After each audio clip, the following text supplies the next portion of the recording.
Hello students, welcome to lecture 6 of Living World। Last lecture में हम लोगों ने कॉन्सेप्ट ऑफ स्पीशीज के बारे में पढ़ा था और टेक्सोनॉमिकल एड्स, टेक्सोनॉमी में कौन कौन सी चीज़ें हम यूज़ करते हैं वो हम लोगों ने स्टार्ट किया था। उसमें से हम लोगों ने फर्स्ट जो है हमने स्टडी कर लिया था, दैट इज हमारा हर्बेरियम। ठीक है, हर्बेरियम के बारे में हम लोगों ने सारी चीज़ें यहाँ पे स्टडी कर ली थी। ठीक है, अब बाकी के जो बचे हुए हैं, ठीक है, बाकी के जो 8 बचे हुए हैं वो हम लोग इस लेक्चर में कवर अप करेंगे। ठीक है, तो एक एक करके हम लोग स्टार्ट करते हैं। सबसे पहले हमारा है बोटेनिकल गार्डन्स। ठीक है, तो बोटेनिकल गार्डन जो है बहुत कॉमन है, तो आप में से बहुत सारे लोगों ने विजिट भी किया होगा। जैसे सूरत में भी एक बोटेनिकल गार्डन है। ठीक है, ऐसे बहुत सारे बोटेनिकल गार्डन्स हमारे आसपास है। ठीक है, इंडिया में, ऑल ओवर द वर्ल्ड, और वो बहुत सारी चीज़ों में यूजफुल है। ठीक है, they are specialised garden having collection of living plants for reference and identification. ठीक है, तो एक तो वो आप जा सकते हैं, घूमने के लिए भी अच्छा है। ठीक है, और रिसर्च साइंटिस्ट जो है, बोटनिस्ट जो है, उनके लिए जो है रेफरेंस के लिए, वो प्लांट अगर मान लो यहाँ पे नहीं मिलता है तो वो बोटेनिकल गार्डन में जाके देख सकता है। आइडेंटिफिकेशन के लिए each plant is labelled with its botanical name and family. Her plant botanical garden में आप जाएंगे तो प्लांट के ऊपर उसका साइंटिफिक नेम और उसकी फैमिली का नाम लिखा होगा। ठीक है, अब फेमस बोटेनिकल गार्डन्स कौन कौन से हैं, जैसे कि royal botanical garden eight Q England में है। ठीक है, ये आप देख रहे हैं, this is the royal botanical garden. ठीक है, उसके बाद इंडियन बोटेनिकल गार्डन जो कि हावड़ा वेस्ट बंगाल में है। ठीक है, तो ये कुछ फेमस बोटेनिकल गार्डन्स है जो आप कभी चाहे तो विजिट कर सकते हैं। ठीक है, और दूसरा है नेशनल बोटेनिकल रिसर्च इंस्टीट्यूट जो कि लखनऊ में। ठीक है, ये पूरा एक इंस्टीट्यूट है, सिर्फ गार्डन नहीं है। यहाँ पे जो है बोटनी का काफी रिसर्च होता है, प्लांट के ऊपर काफी रिसर्च यहाँ पर होता है। ठीक है, तो ये main important 3 famous botanical gardens हो गए। उसके बाद और थोड़ा इन्फॉर्मेशन अगर हम लोग इन गार्डन्स के बारे में देखें तो जो यहाँ पर है रॉयल बोटेनिकल गार्डन जो कि क्यू इंग्लैंड में है, वो बनाया था, फाउंडर जो थे उसके वो थे विलियम एल्टन, जो कि 1759 में उन्होंने बनाया था, और ऑफिशियली ये 1841 में ओपन हुआ था। ठीक है, 200 एकड़ में ये फैला हुआ है। इसमें एकेशिया, केसर, सिट्रस, रोजा, प्रूनस, ये तरह के सारे प्लांट की वैरायटी यहाँ पर इस गार्डन में हमें देखने को मिलेंगी। ठीक है, उसके बाद सेकंड है यहाँ पर कुछ और फेमस, ऑर्टो बोटेनिको, क्योंकि इसको इटली में है ये गार्डन। ठीक है, फर्स्ट बोटेनिकल गार्डन जो है इसको बोला जाता है कि सबसे पहले ये एस्टेब्लिश हुआ था। It is famous for is collection of grasses. ठीक है, यहाँ पे बहुत अलग अलग तरह की ग्रासेस हैं, एलियम, सीरिड, ये सारे प्लांट्स के नाम है। सकुलेंट्स, जैसे कि सकुलेंट वो प्लांट्स होते हैं जैसे कैक्टस, एलोवेरा, इनके स्टेम में जो है वो फोटोसिंथेसिस करते हैं, उनके स्टेम ग्रीन होते हैं और लीव्स नहीं होते हैं। हाइड्रोफाइट्स मतलब जो पानी में मिलते हैं वो प्लांट्स। ठीक है, तो डिफरेंट डिफरेंट टाइप्स के प्लांट्स हैं जो इस गार्डन में हमको देखने को मिलेंगे। उसके बाद इटली में दूसरा गार्डन है, दैट इज पीसा। ठीक है, it was the first to introduce palaeontological practice. ठीक है, यहाँ पे फॉसिल का स्टडी किया जाता था, प्लांट फॉसिल्स के। बहुत सारे प्लांट्स ऐसे हैं जो अब नहीं पाए जाते, पहले पाए जाते थे। जैसे एनिमल्स में डायनासोर्स अभी नहीं पाए जाते, पहले पाए जाते थे। डायनासोर्स के फॉसिल्स हमें मिलते हैं। उसी तरीके से प्लांट में भी बहुत सारे प्लांट्स के फॉसिल्स हमें मिलते हैं। उन पे रिसर्च करना, उनका स्टडी करना यहाँ से स्टार्ट किया गया था। बहुत सारे कंट्रीज में ये किया जाता है। ठीक है, और कुछ फेमस यहाँ पे ट्रीज भी हैं जो देखने के लिए लोग यहाँ पर जाते हैं। ठीक है, उसके बाद सीजल पीन एंड जॉन रेज, तो 2 बड़े साइंटिस्ट थे जो इस गार्डन के साथ एसोसिएटेड है, इस गार्डन में काम करते थे। ठीक है, उसके बाद विला टेरेंटो इटली में पाया जाता है, most beautiful garden of Italy. ठीक है, और यहाँ पे हॉर्टिकल्चर स्टडी किया जाता है। उसके बाद main botanical garden of Moscow, it is the largest botanical garden. तो ये क्वेश्चन आ सकता है आपको एग्जाम में कि which is the largest botanical garden. ठीक है, तो ये 900 एकर्स में फैला हुआ। तो ये कुछ बोटेनिकल गार्डन्स हम लोगों ने स्टडी कर लिए।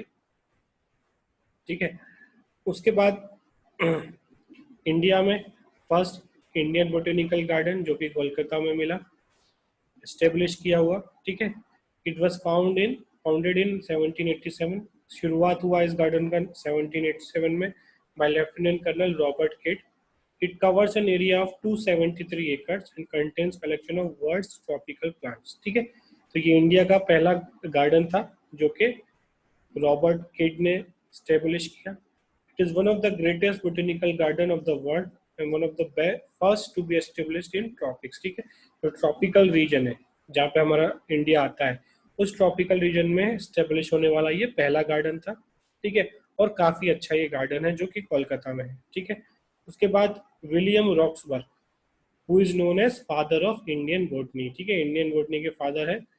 बाद इट्स डायरेक्टर फ्रॉम 1793 टू 1813. ठीक है, तो इस ईयर में, इन ईयर्स में जो है इस गार्डन के जो डायरेक्टर थे वो थे विलियम रॉक्सबर्ग जो कि फादर ऑफ इंडियन बॉटनी है. ठीक है, it is the largest herbarium of east. इसमें बहुत बड़ा हर्बेरियम है, एक बहुत बड़ा लाइब्रेरी है जहाँ पे हर्बेरियम बना हुआ है. ठीक है, जिसमें अलग अलग प्लांट्स के हर्बेरियम कलेक्टेड हैं, जैसे कि रेड बेनियन ट्री, फाइकस बेंगलहेंसिस. ठीक है, विच इज 2 centuries ओल्ड. ठीक है, 200 साल पुराने प्लांट्स भी वहां पर हमको देखने को मिलेंगे. ठीक है, उसके बाद it is now the under control of botanical survey of India. ठीक है, तो ये जो गार्डन है इंडियन बोटेनिकल गार्डन, ये अब बोटेनिकल सर्वे ऑफ इंडिया के अंदर आता है. ठीक है, यहाँ पर हम लोग विक्टोरिया एमेजोनिका प्लांट भी देखने को मिल सकता है हमें, जो कि लार्जेस्ट, जिसके लीव सबसे बड़े होते हैं. ठीक है, विक्टोरिया प्लांट के जो लीव्स है वो सबसे बड़े होते हैं साइज में. तो ये जब गार्डन में आप जाएंगे तो आपको डिफरेंट डिफरेंट टाइप के प्लांट्स, हर्बेरिया देखने को मिलेंगे. ठीक है, तो आगे चलते हैं हम लोग इस पे. बोटेनिकल गार्डन के फंक्शंस क्या है. एक तो ये रिकॉर्ड रखते हैं लोकल फ्लोरा का, जो आसपास प्लांट्स ग्रो होते हैं उनका रिकॉर्ड रखते हैं. Collection and identification of living plant material.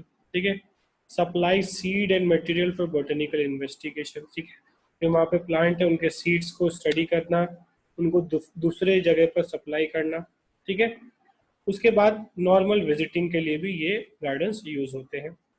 Provide means of ex situ conservation. Ex situ मतलब देखो दो तरह के कंजर्वेशन हो सकते हैं, in situ and ex situ.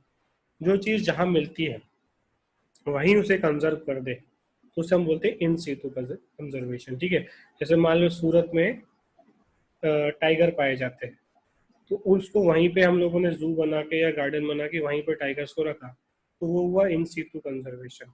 But tiger जो है जूनागढ़ में मिलते हैं और वहां से लेकर हम यहाँ पर आए तो उसे हम बोलेंगे एक्स सीटू कंजर्वेशन. ठीक है, एक्स सीटू मतलब वहां पर पाए जाते नहीं थे, कहीं और से लाके वहां पे इकट्ठा किया है. ठीक है, so there are about 525 botanical garden in various countries, but only about 125 have documented collection of authenticated texts. ठीक है, तो 525 botanical gardens है, बस सिर्फ 125 के पास वेरीफाइड डॉक्यूमेंट्स कलेक्शन है. ठीक है, जिसको हम देख सकते हैं. International association of botanical garden was establish in 1962. ठीक है, तो ये चीज़ें जो हैं ज़्यादा पूछी नहीं जाती है, बट गार्डन्स के नाम और वो किस लिए यूज होते हैं, उनके फंक्शन पूछे जा सकते हैं. ठीक है, आगे चलते हैं हम लोग. सेकंड आता है बायोलॉजिकल म्यूजियम्स. ठीक है, it is a collection of preserve plant and animals for study and reference. ठीक है, तो म्यूजियम्स हम जाते हैं. ठीक है, जैसे बड़ौदा में एक म्यूजियम है, ठीक है, बहुत बड़ा म्यूजियम है. वहाँ पे आपको इस तरीके से जो है एनिमल्स जो है उनके जो स्टफ्ड बॉडीज जो है देखने को मिलेंगे. ठीक है, उसके बाद म्यूजियम में और क्या क्या देखने को मिलेगा हमें. स्पेसिमेन प्रिजर्व्ड इन प्रिजर्वेटिव्स. ठीक है, इस तरीके से ग्लास बॉटल्स में प्रिजर्व करके केमिकल्स में रखे हुए हमको देखने को मिलेंगे. ठीक है, ड्राइड स्पेसिमेन, सूखे हुए स्पेसिमेंस देखने को मिलेंगे प्लांट और एनिमल्स के. ठीक है, उसके बाद इंसेक्ट प्रिजर्व्ड इन इंसेक्ट बॉक्सेस आफ्टर कलेक्शन. ठीक है, इंसेक्ट्स जो है उनको कलेक्ट करके, ठीक है, उनको किल करके जो है हम स्टोर करते हैं, जैसे यहाँ पे बटरफ्लाइज है. इस तरीके से आपको वहाँ पर बायोलॉजिकल म्यूजियम में देखने को मिल सकते हैं.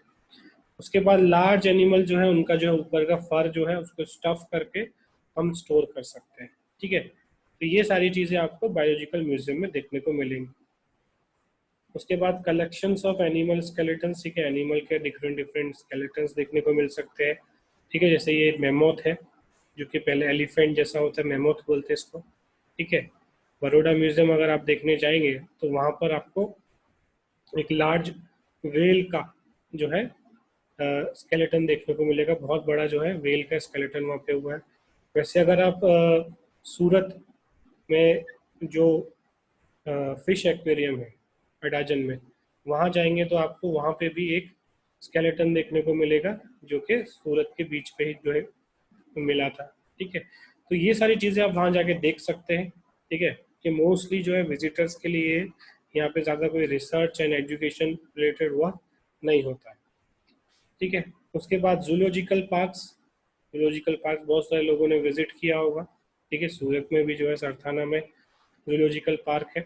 ठीक है, जहाँ पे हम लोग लाइव वाइल्ड एनिमल्स को रखते हैं प्रोटेक्टिव कंडीशन में, उनका हैबिटेट हम लोग स्टडी करते हैं, उनका बिहेवियर स्टडी करते हैं। अगर कोई एंडेंजर्ड है, एक्सटिंक्ट होने वाला है, तो हम उसको स्टोर करते हैं, उनका रिप्रोडक्शन, उनका ब्रीडिंग कराते हैं, जिससे वो एक्सटिंक्ट ना हो। ठीक है, largest zoo of world is situated in Kruger, south Africa में सबसे बड़ा जू है। और इंडिया में जो दिल्ली में जो जू है नेशनल जूलॉजिकल पार्क, वो बेस्ट जू है एशिया का। ठीक है, उसके बाद नेक्स्ट टॉपिक हमारा आता है, दैट इज की। की क्या है? It is an analytical method of identification of organism based on similarities and dis. अगर किसी ऑर्गेनिज्म को पहचानना है, ठीक है, तो हम की यूज करेंगे। ठीक है, की कैसे? It is based on contrasting characters. ठीक है, जनरली इन्हें pair of called as couplet. ठीक है, तो की में हम लोग कपलेट को यूज करेंगे। जैसे कि यहाँ पे हम लोगों ने देख रहे हैं, फर्स्ट ड्राई है स्किन या नहीं। ठीक है, नो या यस। अगर मैंने बोला यस, हाँ ये जो एनिमल मुझे मिला है उसका मुझे नाम नहीं पता, अभी मैं उसको आइडेंटिफाई करना चाहता हूँ, तो स्किन अगर ड्राई है तो मैंने यस बोला। ठीक है, उसके बाद हेयर है उसकी बॉडी के ऊपर, नो या यस। ठीक है। उसके बाद अपोजिट थम्स है। ठीक है, जो थम्स है वो अपोजिट है एक दूसरे के। ठीक है, यस और नो। ठीक है, तो कपलेट्स क्या है? या तो यस या नो। ठीक है, यस बाई पेडल मीन्स दो पैर पे चलता है। ठीक है, तो यस हुआ तो क्या मिला हमको?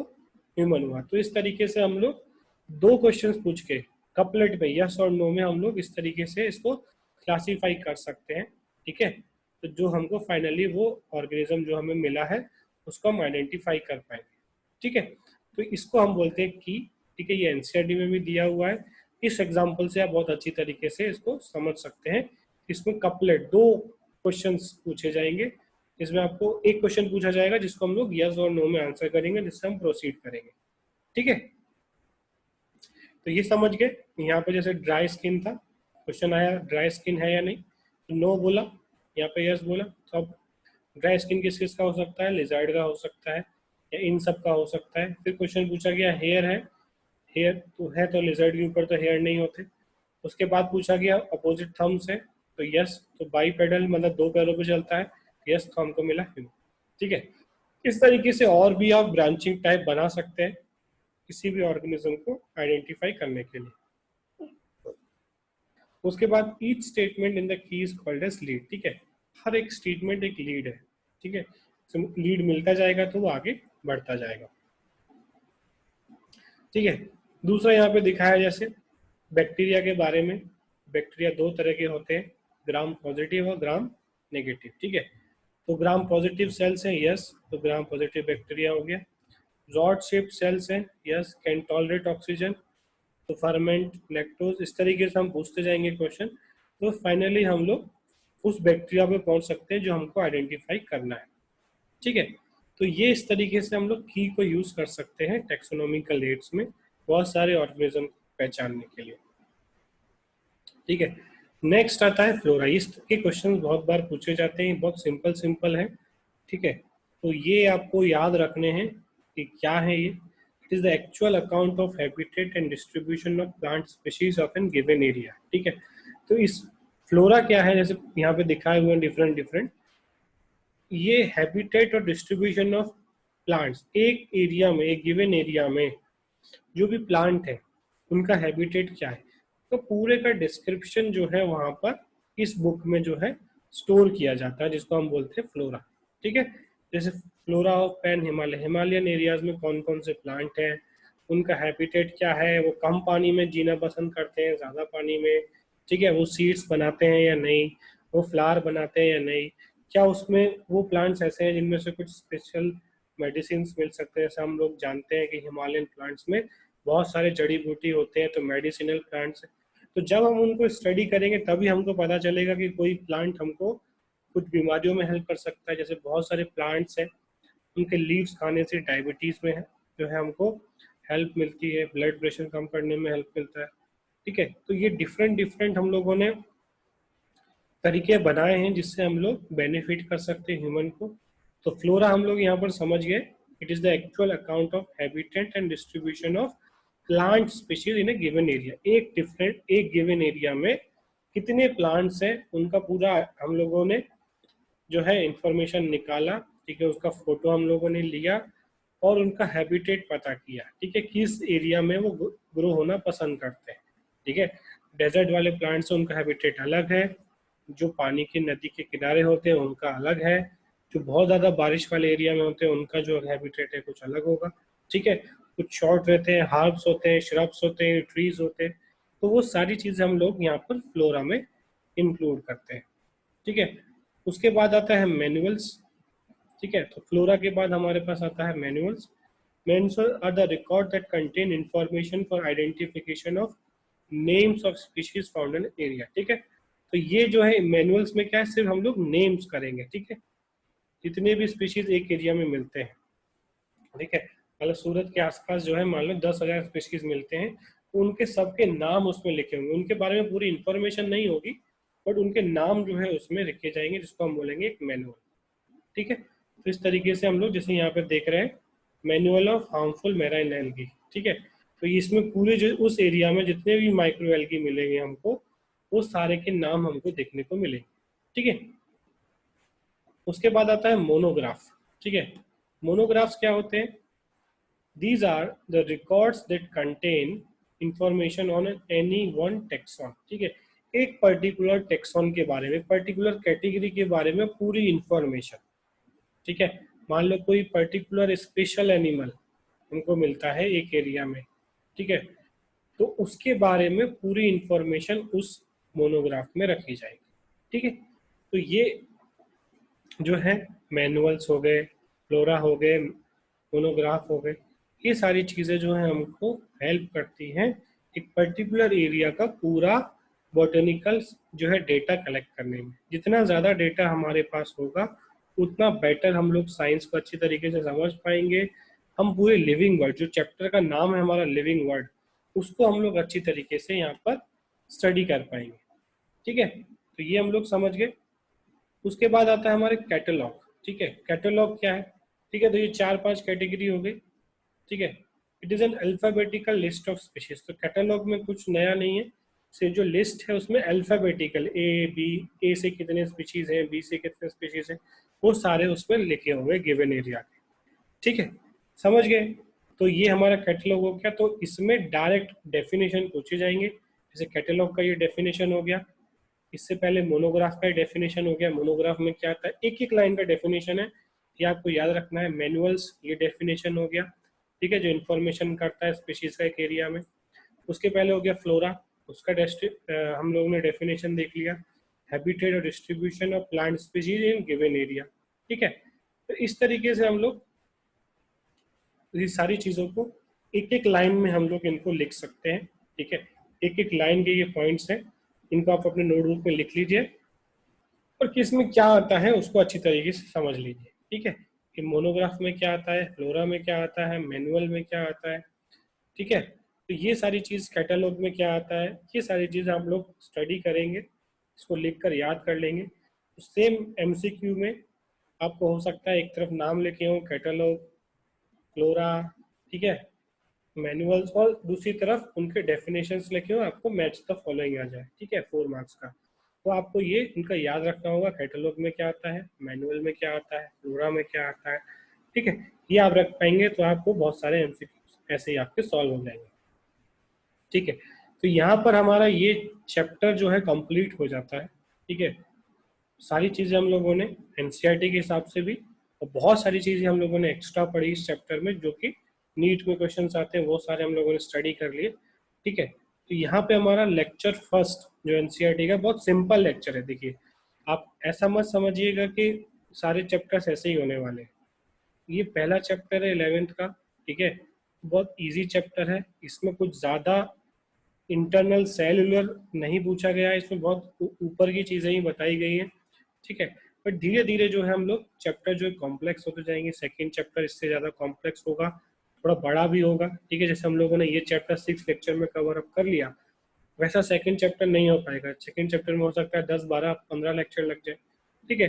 तो जैसे जैसे हम आगे बढ़ते जाएंगे चैप्टर्स थोड़े कॉम्प्लेक्स होते जाएंगे, बट अगर हम लोग अच्छे से समझते हुए चलेंगे तो बायोलॉजी बहुत सिंपल हो जाएगी हमारे लिए, ठीक है। बहुत सारे ऐसे भी चैप्टर्स हैं जो बहुत इंटरेस्टिंग है, सेल है, बायोमोलिक्यूल्स है जिसमें बच्चों को बहुत इंटरेस्ट आता है, इम्यून सिस्टम के बारे में, ठीक है।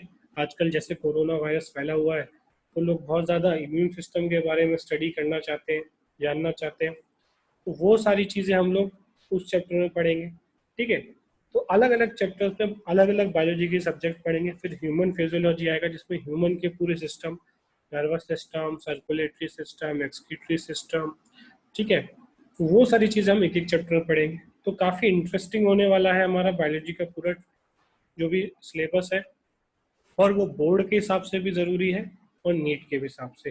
अगर आपको डॉक्टर बनना है तो आपको बायोलॉजी को बहुत स्ट्रॉन्ग बनाना पड़ेगा, उसके बारे में जितनी ज़्यादा चीज़ें आप जानेंगे उतना बेनिफिशियल वो आपको लाइफ में होने वाला है, ठीक है। तो ये हमारा यहाँ पे ये लिविंग वर्ड कंप्लीट हो गया। अब हम लोग आगे इसके बाद सेकंड जो चैप्टर है हमारा एनसीईआरटी के हिसाब से बायोलॉजिकल क्लासिफिकेशन वो स्टार्ट करेंगे, ठीक है। Thank you.